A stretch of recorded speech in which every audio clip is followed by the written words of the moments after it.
I want to tell you what it actually looks like to be an actress. Not the poster version. Not the version Hollywood sells in movies about Hollywood. All those stories about the girl from a small town who steps off the bus onto Times Square with a suitcase and a dream, and a week later someone important tells her, You're exactly what I've been looking for." Those stories exist. They happen once a decade and get written about for the next 5 years, because they are exactly as rare as unicorns, and exactly as useful as a map of the actual territory. I want to tell you what it actually looks like, day by day, professionally, year after year. I'll start at the beginning, the place where every actress in 1947 starts, if she doesn't have a rich uncle in the business or a face that stops traffic for a full city block. Year 1941. I am 26 years old. That is not too late to start, despite what the industry tells you. And the industry always tells you it's too late if you didn't begin at the age when most people are starting middle school. I ignore this. Ignoring voices that say it's too late is the first professional skill any actress develops. Without it, you don't survive the first year. 26 years old, New York born and raised. American English without an accent, a decent voice, a face which, as I've been told in several different contexts by several different people, does something. What exactly it does, no one has specified. But doing something is better than doing nothing, so I take it. I'd finished 2 years at a theatrical school on Manhattan. Theatrical school I paid for out of money earned at 3 different jobs simultaneously. Secretary at an office on 42nd Street, waitress on Sunday mornings at a restaurant near Park Avenue, and for one traumatic summer, a hat model at a department store on 5th Avenue, where I stood wearing a hat for 4 hours a day and smiled at women who were going to buy what they'd already chosen at home. The hat was heavy. The smile was heavier. But the theatrical school paid off, in the sense that after 2 years I knew technically what I was doing. I knew how to stand on stage without looking like I was standing. I knew what to do with my body when I had to say something difficult. I knew how to listen in a way that was audible to the person on the other side. That is not a small thing. It is in fact enormous, because most people who want to be actors don't understand that acting is a profession with a technique, with tools, with skills that have to be learned the same way a carpenter learns carpentry. I knew all of that, and I was still an extra. But before I tell you about being an extra, let me say something about theatrical school, because theatrical school in 1947 is an institution that deserves its own description, and that description differs from whatever you're imagining. Theatrical school is not, and here I speak from 2 years inside it, a romantic place where talented souls discover themselves with the help of wise pedagogues in sunny rooms. It is a place with cold linoleum floors, a stage with terrible acoustics because the walls are too thin, and instructors who are half former actors for whom it didn't work out, and half actors for whom it works just enough to have an opinion, but not enough to make them stop needing extra income from teaching. That is not a criticism. That is reality. And that reality has exactly the value it has. It is not Harvard. It is not an illusion. It is a place where you learn a craft from people who know the craft, and that is enough. More than enough, if you know why you came. I came for technique. My first teacher at the theatrical school was named Harold Stein. He was a small man with a voice that sounded like he was speaking from the bottom of a barrel, deep, resonant, absolutely disproportionate to his physical frame. Harold taught voice and speech, and his philosophy was simple to the point of brutality. The voice is an instrument. Instruments require practice. An instrument that isn't practiced doesn't play. First session with Harold. I stood in the center of the room and said, "Good morning." Harold said, "That is not a greeting. That is a sound." I asked, "What's the difference?" He said, "A greeting reaches the other person. A sound reaches the air between you and stays there. That was the first lesson, that speaking and communicating are different things, and that these two things can be confused for an entire lifetime without realizing the confusion. Harold taught how to make words arrive, not through volume, through intention, through knowing what you're saying and why before you say it. I worked with Harold for a year. After a year, my voice was different. Not different as in changed, different as in discovered. As though for a year I'd been finding instruments I already had but didn't know I had, and now I knew how to use them. My second teacher at the theatrical school was named Dorothy Marsh. And yes, this is not a coincidence that she had the same name as Clara Marsh, the playwright I love, though Dorothy and Clara have no connection other than both having an extraordinary precision in thinking about human behavior. Dorothy taught something that could be called character psychology, but which she would never have called that herself, because psychology sounds like science, and she believed what she was doing was art. And she was right. Dorothy asked one question about every character, every scene, every line. What does she really want? Not what she wants on the surface, not what she says she wants, what she really wants, in that deeper place where people don't go in daily life. I practiced that question for a year with Dorothy, and after a year, asking it about a character became automatic. As automatic as checking whether the seams on my stockings were straight. Except the seams never gave me answers like Dorothy's question. What does she really want? That is the key. To every character, every scene, every line.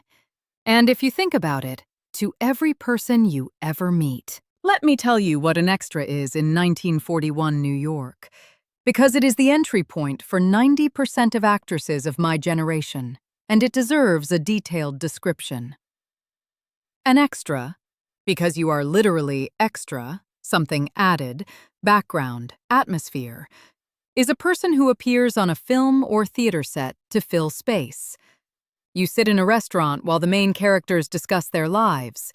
You walk down a street while the protagonist goes somewhere important. You dance at a ball while someone else has their pivotal encounter. You say nothing. You don't look at the camera. You are a living prop. They pay you less than they'd pay for the prop, because the prop doesn't require food or a streetcar ride home. In 1941, the rate for an extra in a studio film was $5.50 a day that started at 6 in the morning and ended when the director was satisfied, which could be 2 o'clock in the afternoon or 10 at night, and you never knew which, because the director didn't know either until approximately midday. $5.50. For context, the weekly rent for my first apartment, a room with a bathroom shared with 2 other tenants, was $7. So one day as an extra covered most of a week's rent, which sounds not bad until you calculate that an extra doesn't work 7 days a week. An extra works when someone calls, and someone calls when they have work, and work exists when there is work. The mathematics of this situation is simple and unpleasant. I became an extra and continued working as a waitress on Sunday mornings. How one becomes an extra in 1941 is itself a process worth describing, because it is the first obstacle in a profession with at least 12. There is no casting for extras. That is the first and most important piece of information. No one announces, seeking faces for background work. No one waits for your headshot. No one conducts an interview to determine whether your face is suitable for sitting at a table in the background while Humphrey Bogart walks into a bar. Instead, the list. Every studio, every casting agency, every theater keeps lists of extras.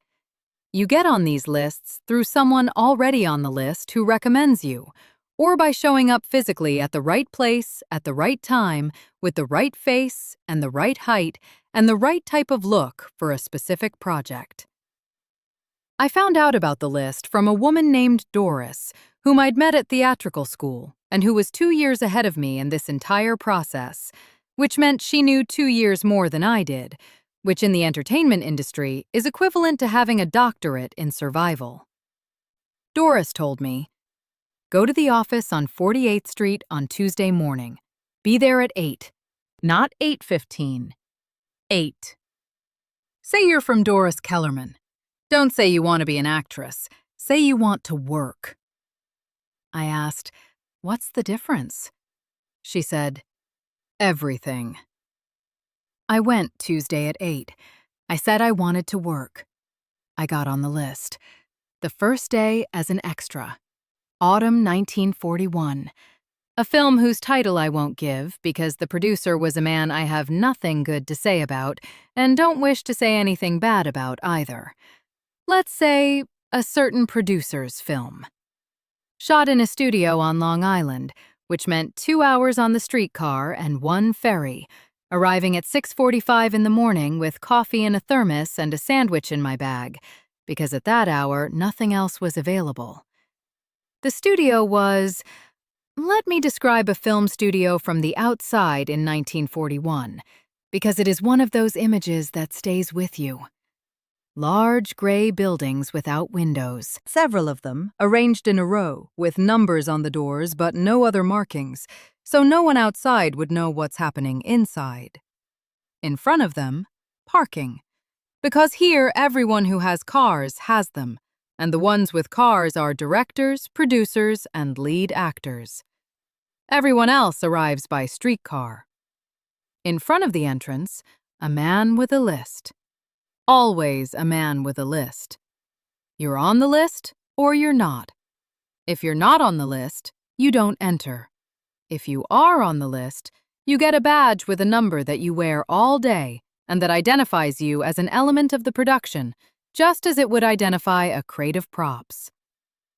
My number on the first day, 47. I don't know why I remember that. I remember a lot of numbers from that period. I think it was a form of self-defense.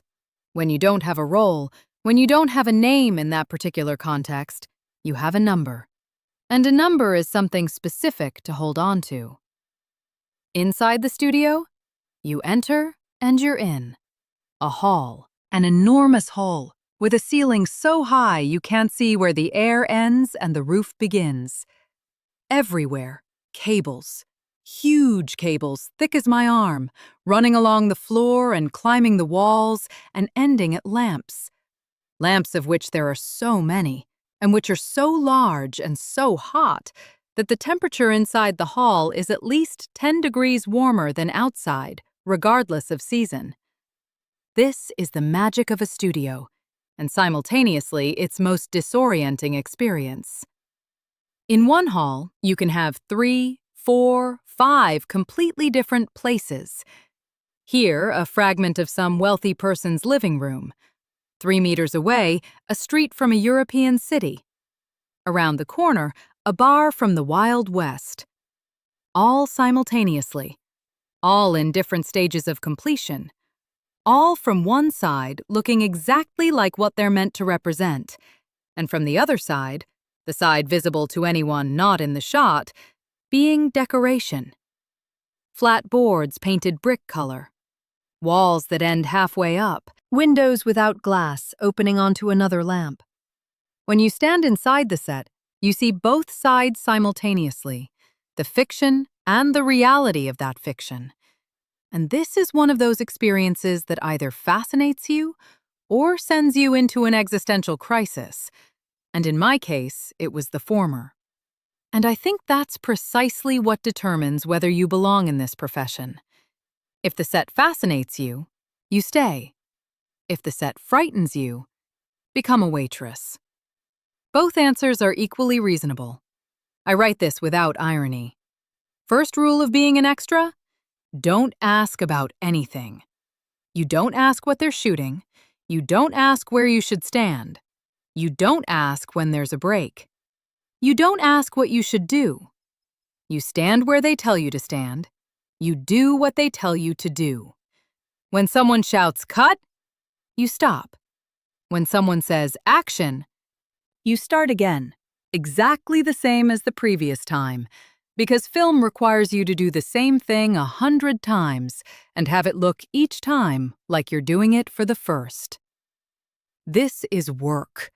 This is specific, technical, concentration-demanding work. Most people don't understand how difficult it is to do the same thing 100 times, looking like you're doing it for the first. Lead actors understand it. That is their profession. Extras also have to understand it, and the ones who do are on set day after day, while the ones who don't, who turn their heads the wrong way, who stand up before action, who look at the camera, those are on the list once.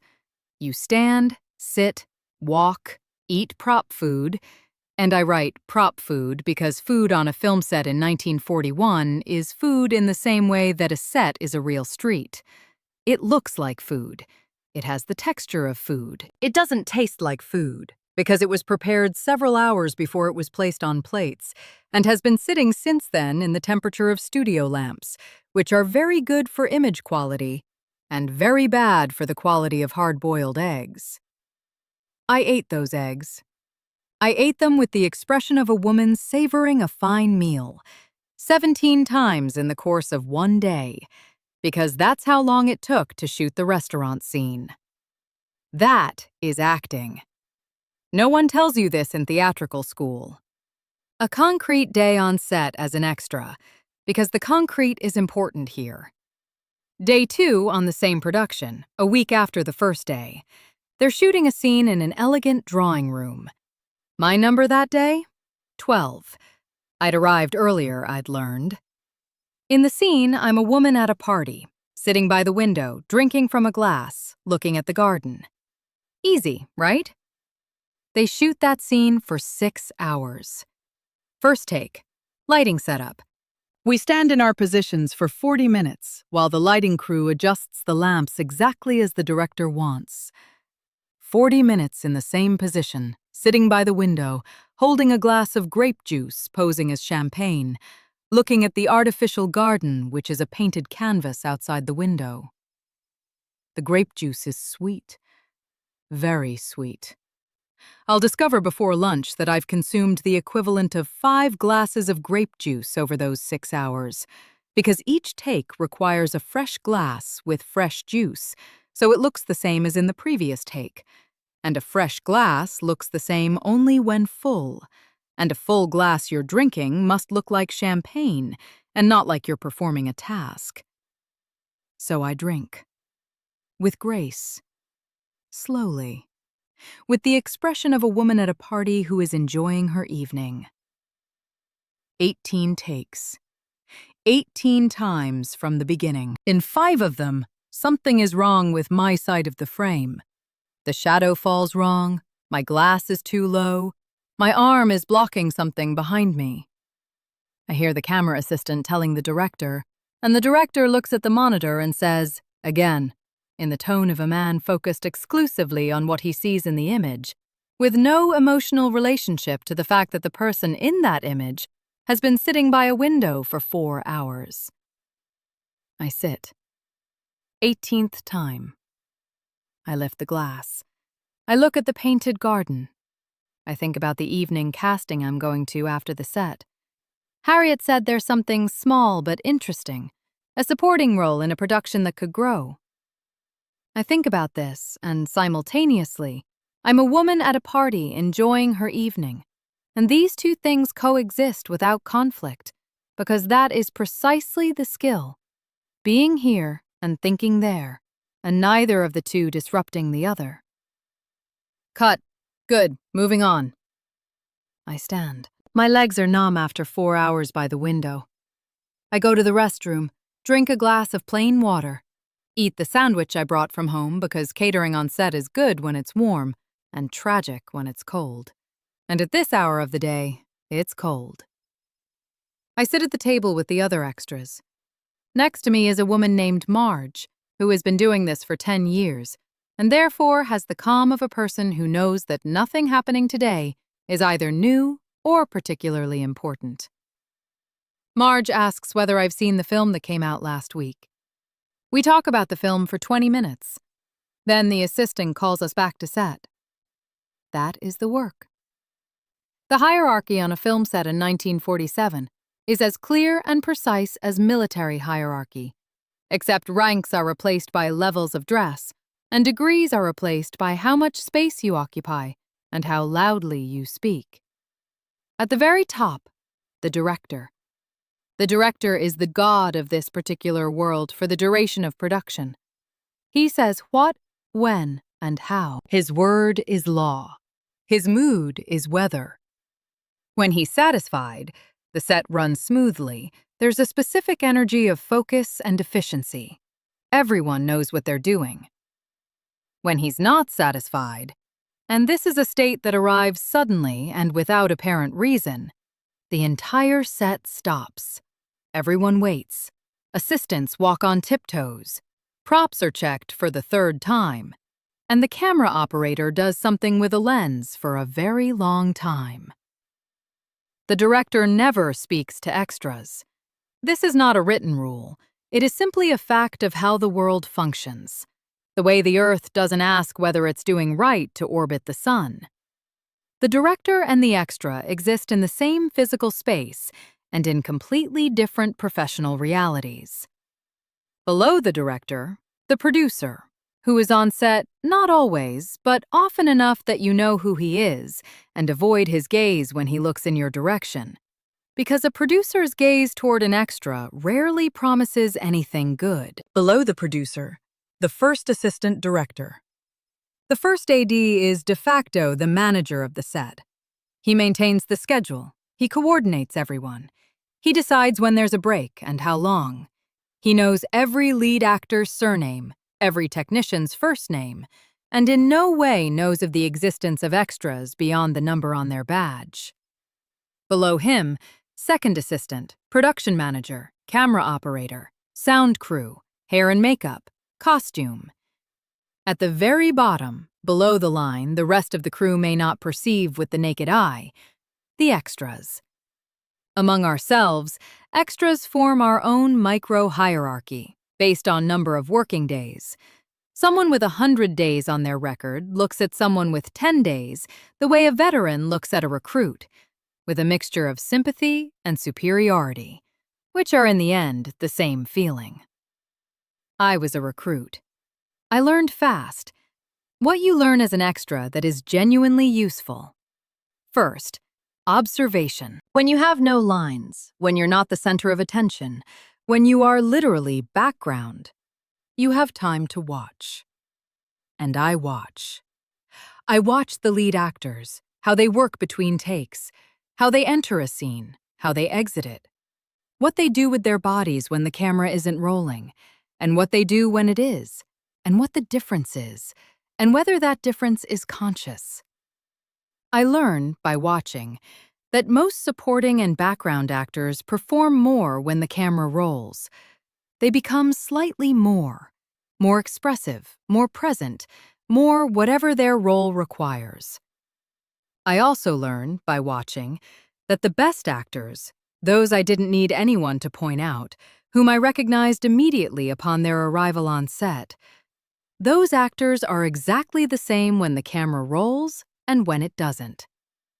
That is the first acting lesson I didn't get at theatrical school. A real actor doesn't perform for the camera. He exists for it.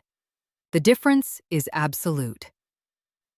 Second, patience. A film set is 80% waiting and 20% work. Maybe 90 and 10. It depends on the day, and the director, and the whim of the world. I learned to wait without wasting the waiting, to think during waiting, to observe during waiting, to learn during waiting. Waitresses who have never been on set think set life is continuous acting. Actresses who have been on set know it's continuous waiting, with brief interruptions for acting. Third, how to look. This sounds trivial and is fundamental. As an extra, you can't attract attention. Your background, and background that attracts attention is bad background. but you must look consistent, credible, like part of the world the camera is recording. I learned how to stand without looking like I'm standing, how to walk without looking like I'm walking toward the camera, how to eat prop hard-boiled eggs with the expression of someone doing it naturally.